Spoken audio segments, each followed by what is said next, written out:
Selamat pagi anak-anak semuanya. Kembali lagi bersama Ibu dengan Ibu Sinta pada pembelajaran kimia pada hari ini untuk pertemuan kita yang kelima. Ibu berharap untuk anak-anak Ibu yang sedang melaksanakan pembelajaran secara daring di rumah tetap semangat, jaga kesehatan selalu, dan jika ingin berpergian keluar rumah tetap mematuhi aturan protokol kesehatan yang dianjurkan oleh pemerintah ya. Baik, pada pertemuan kita yang kelima ini kita akan masuk ke materi baru di mana kita akan membahas tentang kalorimeter. Baik, sebelum kita masuk ke materi kita pada pagi hari ini, Ibu akan sedikit mereview pembelajaran kita pada minggu lalu ya. Jadi pada minggu lalu kita sudah membahas tentang perubahan entalpi. Jadi apakah itu entalpi? Entalpi atau dilambangkan dengan H didefinisikan menjadi jumlah energi yang terkandung pada reaksi kimia pada tekanan yang tetap. Jadi dalam reaksi kimia apapun, entalpi yang dihasilkan itu pada tekanan yang tetap. Contoh reaksinya antara lain NaOH ditambahkan dengan HCl, maka akan bereaksi membentuk NaCl ditambahkan dengan H2O. Jadi berdasarkan persamaan reaksi ini, akan dihasilkan entalpi sebesar X kilojoule. Nah, jadi dapat kita simpulkan berdasarkan persamaan reaksi serta jumlah entalpi yang dihasilkan, maka entalpi tidak dapat diukur, tetapi perubahannya lah yang dapat kita tentukan. Oleh sebab itu, kita kenal dengan nama perubahan entalpi. Jadi, apa itu perubahan entalpi? Perubahan entalpi atau dilambangkan dengan delta H didefinisikan menjadi perubahan kalor yang terjadi pada reaksi kimia pada tekanan yang tetap. Jadi untuk sebagai contoh bisa kita lihat bersama di sini, di mana untuk H awal diperoleh entalpi sebesar X kilojoule, kemudian untuk H akhir diperoleh entalpi sebesar Y kilojoule. Jadi untuk menghitung perubahan entalpi atau delta H, kita menggunakan rumus H akhir dikurang dengan H awal, maka diperoleh Y dikurang X kilojoule. Baik, sekarang kita akan masuk kepada jenis-jenis entalpi. Jadi entalpi tergantung kepada jenis reaksi yang terjadi. Jadi dalam keadaan standar, entalpi ini terbentuk pada suhu 298 Kelvin, 25 derajat Celcius atau 1 atm. Jadi pada pertemuan minggu lalu kita sudah membahas ada 3 jenis entalpi. Yang pertama itu ada entalpi pembentukan standar, entalpi penguraian standar, serta entalpi pembakaran standar. Nah, sekarang kita akan masuk membahas dari entalpi pembentukan standar atau delta HF, di mana pada entalpi pembentukan standar ini unsur akan membentuk senyawa. Artinya apa? Kalor yang menyertai pada pembentukan 1 mol senyawa dari unsur-unsurnya dalam keadaan standar. Nah, untuk contohnya antara lain adalah metanol atau CH3OH. Nah, langkah untuk menentukan perubahan entalpinya, yang pertama kita menuliskan unsur penyusun dari metanol, yaitu adalah C, H, dan O. Kemudian langkah selanjutnya kita menuliskan fase dari masing-masing unsur tersebut. Nah, di mana untuk unsur karbon memiliki fase dalam bentuk solid atau padatan. Kemudian untuk H itu berada dalam fase gas. Kemudian untuk O juga berada dalam fase gas. Kemudian langkah yang ketiga adalah menuliskan persamaan termokimia dari unsur-unsur penyusun metanol tersebut. Nah, jadi persamaan reaksinya antara lain C, H, dan O membentuk CH3OH. Nah, kemudian langkah selanjutnya kita menyetarakan persamaan reaksi tersebut. Selanjutnya kita menuliskan unsur C, H, dan O akan membentuk senyawa metanol atau CH3OH. Kemudian kita perhatikan jumlah koefisien masing-masing dari unsur dengan senyawa kiri dan kanan. Apakah sudah setara apa belum? Nah, jika belum setara, maka kita akan setarakan terlebih dahulu. Nah, jadi kita perhatikan unsur C yang di sebelah kiri dengan yang sebelah kanan, apakah sudah setara? Nah, kita bisa lihat bersama unsur yang sebelah kiri itu ada 1, kemudian unsur yang C yang sebelah kanan itu ada 1 juga, berarti sudah setara kan? Nah, kemudian kita beralih ke unsur H. Nah, kita bisa lihat unsur H yang di sebelah kiri itu berjumlah 2, kemudian unsur H yang di sebelah kanan itu ada berjumlah 4. Nah, agar bisa setara, maka jumlah koefisien yang di sebelah kiri kita kalikan dengan 2 agar setara jumlahnya menjadi dengan 4.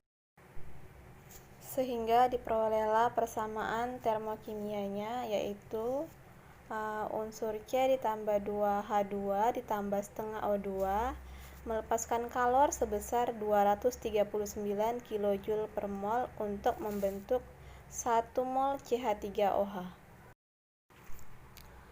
Selanjutnya yang kedua adalah entalpi penguraian standar atau disimbolkan dengan delta HD, di mana entalpi penguraian standar ini adalah kebalikan dari entalpi pembentukan standar. Entalpi penguraian standar itu terjadi 1 mol senyawa akan terurai menjadi unsur dalam keadaan standar. Nah, untuk contohnya kita menggunakan senyawa yang sama pada entalpi pembentukan standar. Kita menggunakan senyawa metanol atau CH3OH, di mana CH3OH ini akan terurai menjadi C ditambah 2H2 ditambah setengah O2.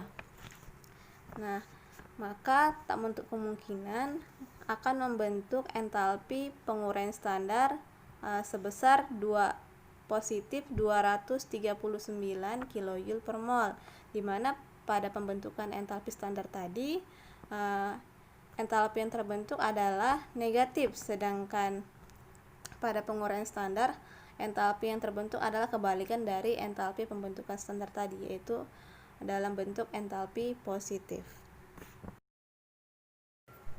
Selanjutnya untuk entalpi yang terakhir adalah entalpi pembakaran atau dilambangkan dengan delta Hc, di mana entalpi pembakaran standar ini sedikit berbeda dengan entalpi 2 sebelumnya, di mana pada entalpi pembakaran standar ini 1 mol zat senyawa akan ditambahkan dengan unsur oksigen untuk membentuk suatu produk. Artinya apa? Kalor yang menyertai pada pembakaran 1 mol zat gas oksigen dalam keadaan standar. Nah, untuk sebagai contoh, saya mengambil senyawa propana atau C3H8.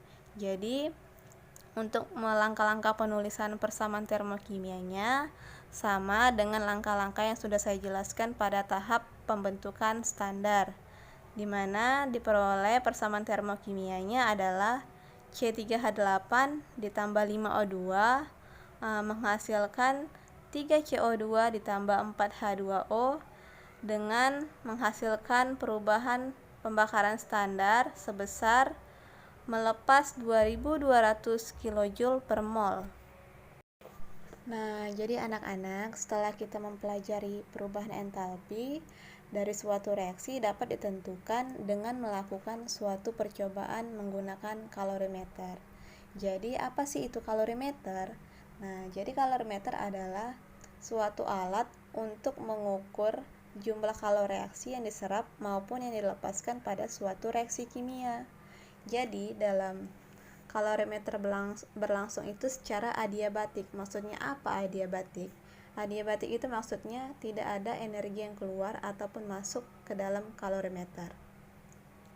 Nah, untuk jenis-jenis kalorimeter itu ada terbagi menjadi 2. Yang pertama itu adalah kalorimeter sederhana, di mana kalorimeter jenis ini terbuat dari gelas atau wadah yang bersifat isolator.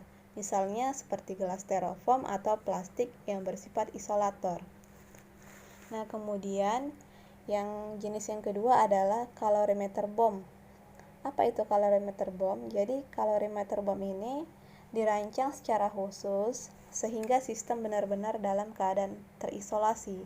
Nah, di mana umumnya kalor ini digunakan untuk menentukan perubahan entalpi dari reaksi-reaksi pembakaran yang melibatkan gas.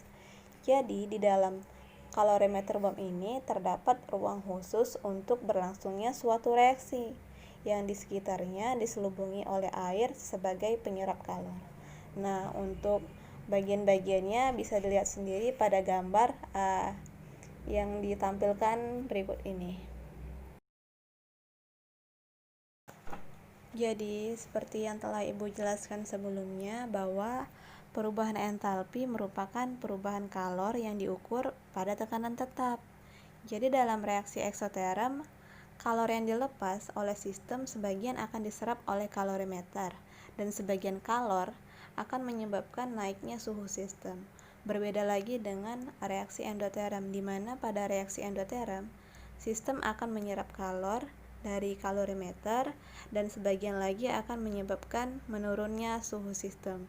Jadi, kalor total yang dilepas atau diserap sistem memiliki persamaan sama dengan Q total sama dengan Q sistem ditambah dengan Q kalorimeter. Lalu selanjutnya, untuk kalori yang diserap ataupun dilepas oleh kalorimeter, itu merupakan hasil kali dari nilai kapasitas jenis kalorimeter pada tekanan tetap atau CP dengan perubahan suhu yang terjadi pada kalorimeter, sehingga didapatkanlah rumus Q kalorimeter sama dengan CP dikali delta T, di mana CP adalah kapasitas jenis kalorimeter pada tekanan tetap, sedangkan delta T adalah perubahan suhu dari akhir ke awal.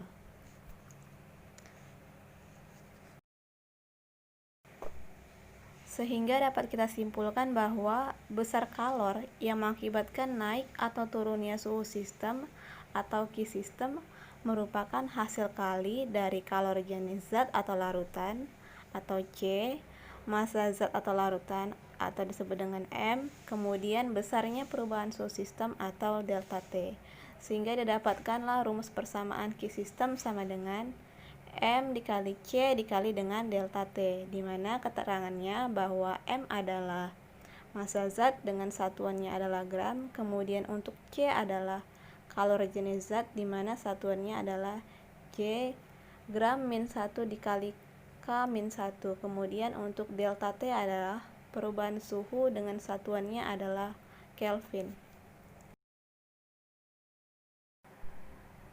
Untuk memahami lebih lanjut mengenai kalorimeter, sekarang coba kita perhatikan sebuah contoh soal berikut ini.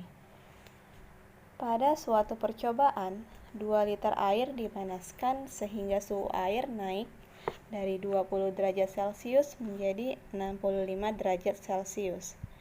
Jika diketahui massa jenis air sama dengan 1 gram mililiter min 1 dan kalori jenis air sama dengan 4,2 Joule gram pangkat min 1 derajat Celcius pangkat min 1. Tentukanlah delta H reaksi pemanasan tersebut.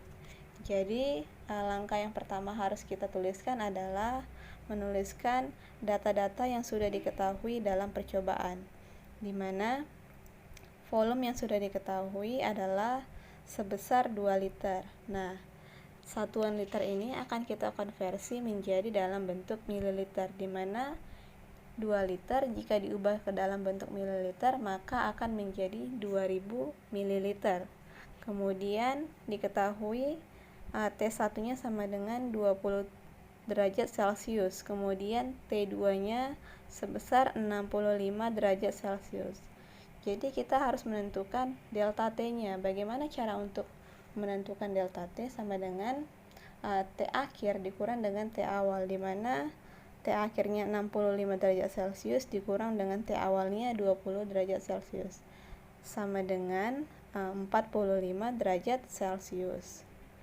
Kemudian kita tuliskan massa jenis yang sudah diketahui, yaitu 1 gram mililiter pangkat min 1. Kemudian kalori jenis air sama dengan 4,2 Joule gram pangkat min 1 derajat Celcius pangkat min 1. Nah, kemudian kita langsung masuk mencari massa. Jadi mencari massa ini kita menggunakan rumus dari massa jenis yang sudah diketahui, di mana rumus massa jenis adalah Rho sama dengan M dibagi volume, di mana untuk mencari M sama dengan Rho dikali volume, di mana Rho yang sudah diketahui massa jenis airnya adalah 1 gram per mili dikali dengan volumenya sebesar 2000 ml, maka didapatkanlah massanya sebesar 2000 gram. Kemudian kita masuk ke dalam rumus menggunakan rumus Q sama dengan M dikali C dikali delta T, di mana M yang sudah tadi dicari adalah sebesar 2000 gram. Kemudian untuk massa kalornya adalah 4,2 Joule gram min 1 derajat Celcius pangkat min 1. Kemudian untuk delta T nya tadi sudah kita cari, yaitu sebesar 45 derajat Celcius. Jadi 2000 dikali 4,2 dikali 45 sama dengan 378.000 Joule. Nah, Joule ini akan kita konversi ke dalam bentuk kilometer Joule. Jadi 378.000 dibagi 1000 sama dengan 378 kilojoule. Maka hasil akhir yang didapatkan adalah 378 kilojoule. Demikianlah pembelajaran kita pada pagi hari ini. Terima kasih atas partisipasinya telah menyaksikan video pembelajaran yang telah Ibu sampaikan. Supaya apa yang telah Ibu sampaikan kiranya dapat bermanfaat bagi anak-anak semuanya. Dan jika masih ada materi yang Ibu sampaikan belum bisa dipahami, silakan diputar kembali video pembelajaran ini atau bisa bertanya langsung kepada Ibu via WhatsApp group. Dan akhir kata Ibu mengucapkan terima kasih dan selamat pagi.